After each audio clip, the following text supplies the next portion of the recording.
So this is me sitting here trying to decide if I want to do Vlogmas this year or not. This is my first Christmas on YouTube, and I've been kind of debating if I can even do it. I have a young toddler. She's not even 2 yet, and I'm the main caregiver of her during the day as my since my husband works. And so I've been kind of deciding if one, I'm even going to have time and if it's just going to add more stress or if it's going to be fun and something enjoyable. And then two, if if it's going to affect my reading goal this year. I am currently at 90 books and it is November 29th. So I have one more day of this month and I may be able to eke by one more book that I'm reading. I really want to hit 100 books. Like, this is the year of all years that I'm going to be able to do it. Read so much this year and I have been in such a good reading routine. So part of me is like, if I add on vlogging, I'm going to have to add on editing. And then when am I going to edit? Probably the times that I'm going to edit are going to be the times when I can read and when I'm toddler free. So usually when my toddler is down for a nap or down for bed at night. I want to do it though because it just seems so fun and so casual. I don't have to do like big videos or anything. It could just be me, just whatever bookish stuff that I want to talk about that day. So I think I'm gonna try it. That was my long-winded reasoning for trying to commit to a Vlogmas, or I guess a Bookmas. I think what I'll do is I'm going to try to do a daily upload, even if it is just, a short one. And I think that'll kind of also just be good for me to be productive and keeping in a rhythm of uploading because I have been kind of slumping this time of the year, not only with my reading, but with my uploads. And I really enjoy YouTube and I really love to look back at my old videos and see where I was at that moment. So it's kind of like a journal for me. I think I'll try and aim for a daily upload, but if I don't do a daily upload and I have to combine a few days, then so be it. The only person that cares and is holding me to this is me, and I just want to try it and see how it goes. So, this is me trying it. I thought today to kind of kick it off, something that I've been seeing people do is reacting to this Goodreads list that talks about, I think, like the most popular books in the last 5 years. And I want to kind of look at it and see where I am or how many of those books that I've read, how many are on my TBR. So the first thing I think I have to do is to find that article. So this is the official title of this list is From Number 1 to Number 60 Readers' Top Books Published in the Last 5 Years. According to Goodreads members, it's strictly by numbers. So they looked at members that marked these books as one read, currently reading, or read, and then looked at average readings on each title, with all of these books earning at least a 3.5 average star rating. Okay, so number 1, we have Silent Patient. I did read that one. I read that one, I think, in 2020. I really enjoyed it. I thought the twist was great at the end. I think if I read that one now, after reading more thrillers and more books, that maybe I wouldn't find it as such a twist as I did at the time. And I know this is one of those books that you either hate or love. It actually has a 4.18 average rating, which is pretty good for a thriller. So I did enjoy that one. Then we have The Midnight Library. I actually read that one this year because it was one of the books that I felt like was so popular that I just needed to read myself. I thought it was very mediocre. I think it is a great book for the general public and general readers, but if you read a lot, I don't know if it does much for you. The next one is Fourth Wing. Definitely read that one. Enjoyed it. There's a lot of flaws with Fourth Wing, but if you take it for what it is, and I think if you don't maybe read a ton of fantasy, maybe you will like it. I think that was why I liked it so much because I haven't read a ton of fantasy. And so, well, I say I haven't read a ton of fantasy. I definitely read a lot more after Fourth Wing.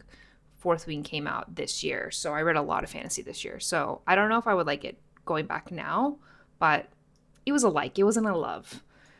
Next, we have Daisy Jones and the Six. Enjoyed that one. Yeah, enjoyed that one. It gave me Fleetwood Mac vibes, and I loved that part of it. Then we have Invisible Life of Addie LaRue. This one was really disappointing. I read it right when it came out, and I didn't fall in love with the characters. I didn't understand why the characters liked each other so much. It was different than what I thought it was going to be. I thought there was going to be more of a love story between the devil and Addie LaRue. And there was just a lot of things that I just couldn't get into. Love Hypothesis, have not read. Not really my style. I'm not really a smutty romantic book reader. Starts With Us, it's Colleen Hoover, pass. Lucy Foley's The Guest List. I think this is the first and only Lucy Foley book I've ever read. I enjoyed it. It was fine. It was really popular at the time. Good Girl's Guide to Murder. I don't really read YA, and this has just never really interested me. Emily Henry's People We Meet on Vacation and Beach Read.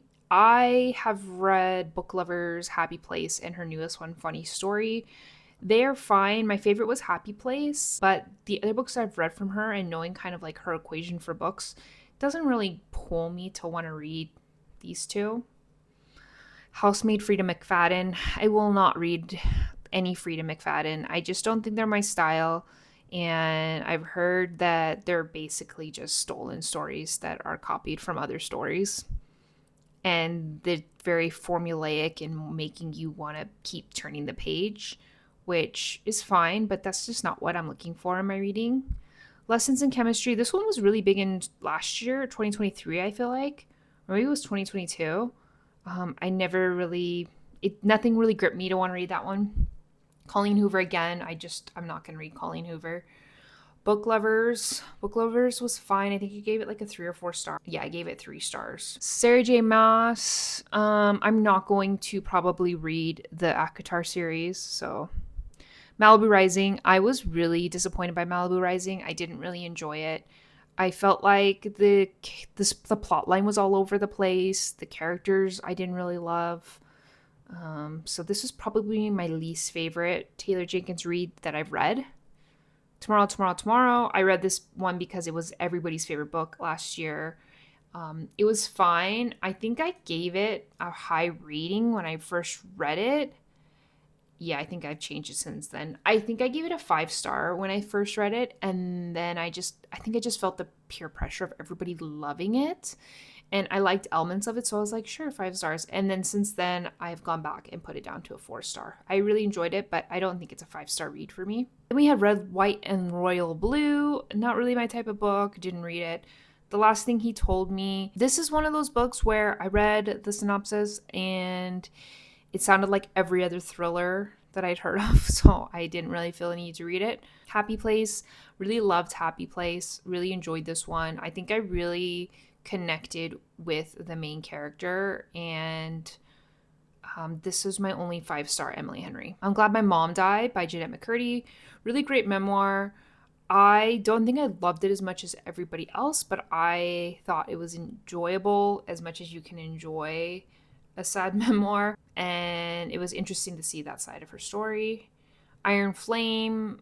I didn't enjoy this one as much as Fourth Wing, but it was fine. I read it upon release, and it's just kind of fun to be part of the hype for this book series. I've never really been part of a big book talk hype train, and this one I've kind of been on, and I'm just kind of reading them because I want to be involved. I don't want to miss out.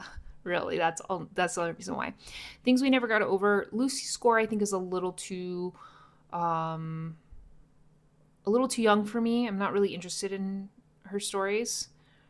Sarah J Maas. I will not be reading these books. They are huge, and I don't love Sarah J Maas. So the only series I've read of hers is Throne of Glass, which I've heard critically is like her most popular and her best, and I thought they were just fine. So I don't think I need to read her other ones that were maybe not as good.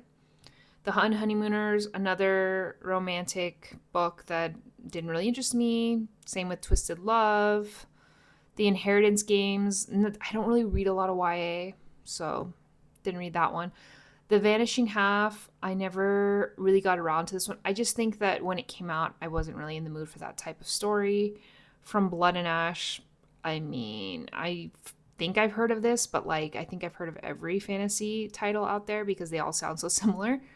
Not really interested. Icebreaker, not interested in a smutty book about hockey. Ballad of Songbirds and Snakes, really enjoyed this one. I grew up and read Suzanne Collins, and I really loved this addition to her series. I'm really excited for her new one that comes out next year. I think it's something like Sunrise and the Reaping or something, so I'll definitely be picking up her next book. The House of the Cerulean Sea. I heard some discussion about this author and this author's use of minorities in a questionable way, and it's kind of just put me off that book. I'm not interested in supporting that author, and I also was never super interested in that one to begin with. The Maid, have never read that one. Another romantic book that I'm not interested in. The Perfect Marriage, not really a thriller I was ever wanting to read. Remarkably Bright Creatures, I saw this everywhere. I just don't know if I care to read this one. I could be convinced to read this one, but there's no strong pull. Yellow Face, I like R.F. Kuang, but this premise, I think it's very important, but I don't think I needed to read it, if you know what I mean. I am actually, I don't know if I've ever shared this on my channel, but I'm actually half Korean and half white. So I definitely know what it feels like to be kind of in that middle ground of being a minority. And so I've already kind of lived a lot of the themes in this book that I don't think that I need to read it. Frederick Bachman, Anxious People. I've only read his book, A Man Called Uwe, which everybody loved. I thought it was fine. It was a little too cookie cutter cheesy for me. So that's why I've kind of stayed away from the rest of his books, just because I feel like they're going to be all pretty similar. Kristen Hanna, The Four Winds. This was actually the first Kristen Hanna book I read. I really enjoyed this one. I look back on this one very fondly. I think this was my first one. I think I read this one before The Nightingale. But anyways, I really liked this book. I do see, though, that each one of her books is just a kind of rinse and repeat emotional up and down roller coaster. And the more I've read from her, the more I just don't really like her books. So I think this was one of those things where I can enjoy one or two reads, but I can't keep reading her. It just kind of gets to be the same thing after a while. Another Colleen Hoover. Nope. The Wicked King. This is after The Cruel Prince. I read The Cruel Prince and I thought it was fine, but I don't feel a need to continue the series, so I probably won't be reading this one. Haunting of Adeline. I feel like this is one of those newer popular books. Again, not really my style. Another Frida McFadden, won't be reading. Project Hail Mary. I read this one. I didn't love it. Everybody loves it. Everybody says that you need to listen to the audiobook, which I get. Audiobooks do make it better. But this was kind of a slog for me to get through. And it just wasn't for me. And that's okay. None of This Is True, Lisa Jewell. I did not read that one. Another Frida McFadden and another smutty book. Then we have Divine Rivals. I think this is YA, and I think I started reading this and it just didn't grab me and I just kind of moved on. Lucy Foley. Really didn't have any interest in reading this one. Kristen Hanna. I have one to read, but I think I would probably remove this from my shelves. I don't think I really want to read that one anymore. I think I wanted to read it, and then once I heard kind of what it was about, I was like, oh, I've already read her writing that before. Another Holly Black. Oh, that's the last book in the Cruel Prince series, so I will not be continuing that series. Every Summer After. I don't really have any interest in that. Carrie Soto was back. Taylor Jenkins Reid, because I didn't love Malibu Rising and Carrie Soto was in that book. I just felt like I probably wasn't going to like this one. I'm not saying I never would read it. This one is actually one of hers that I haven't read that I would maybe give it a try. Twisted Games. Nope. I'm not reading the Twisted series. In 5 years, I read this book when it first came out thinking it was going to be a certain type of book, and characters just aggravated me. The main character made the stupidest decisions and I just did not like her, and I felt like she was doing things that were really just not cool. American Dirt. This book I was really interested in, but then I heard that the way that certain minorities are portrayed in this book is possibly racist or not okay, so kind of turned me off of it. Such a fun age. I read this. Everybody was reading this at the time. It was fine. It was fine. Crying in H Mart. Love this book. I think it is amazing, and I could relate to it so much with a Korean mother myself who also shops at H Mart. And then we have Demon Copperhead by Barbara Kingsolver. I think Kingsolver is an amazing writer, and I really enjoyed Demon Copperhead. And I think that it's a little bit of probably recency bias since this book just came out and it's on here, but I guess all of these books kind of just came out. So I have a lot of other Barbara Kingsolver books on my shelves that I want to read. I think I would really like her other books as well. So that was the Goodreads list of the top 60 books published in the last 5 years. I'm trying to think of books that I am surprised that aren't on this list because I don't feel like some of these were obvious choices, but I guess it's all by stats and it's by number, so those must be them. I feel like there was other books that were really popular that I don't see on here. So today is technically Black Friday. I literally went to the mall and got my daughter a couple pairs of pants because it's winter and she goes through pants like crazy. And I got a Lego set for her for Christmas. Her birthday is also very close to Christmas. Her birthday is in January. And so we have that fun, like, how to break up her gifts between Christmas and birthday because they're literally only like 2.5 weeks apart. So I usually kind of just buy gifts and then before Christmas decide which ones I'm going to save for birthday time and which ones I'm going to give to her for Christmas. That was pretty much it. Nothing crazy. I'm reading The Bluest Eye right now.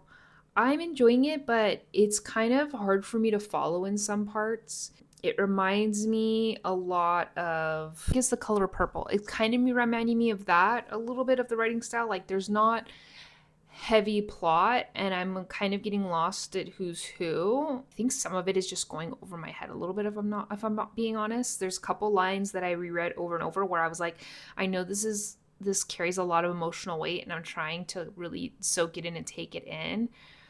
But maybe I'm just not in the right headspace for the book right now. But I have to be because it is one of my books that I want to read before the end of the year. And I have been in such a slump where I'm slowly getting myself out of it in the last few books that I've read. So I just got to keep reading and keep the momentum. And I think once I get more and more into it, hopefully it kind of grabs me more than it is. I'm trying to think what books I'm going to read. I think my strategy is I'm going to read the shorter books on my TBR first. And then, because I have some big ones on there that I wanted to read, like The Will of the Many. It's like 600-700 pages. But I don't want to read that one and then it take me forever and then I don't have enough time to get my goal at the end of the year. So I think I'm going to read all my short ones, hopefully get really close to my goal, and then maybe only have like 1 or 2 big books that I need to read. So it'll be easier for me to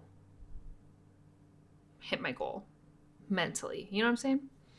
So anyways, thank you for watching, and who knows if I will continue with this Bookmas, but I am going to try, and that's all we can do in life, right? I'll see you in my next video. Bye.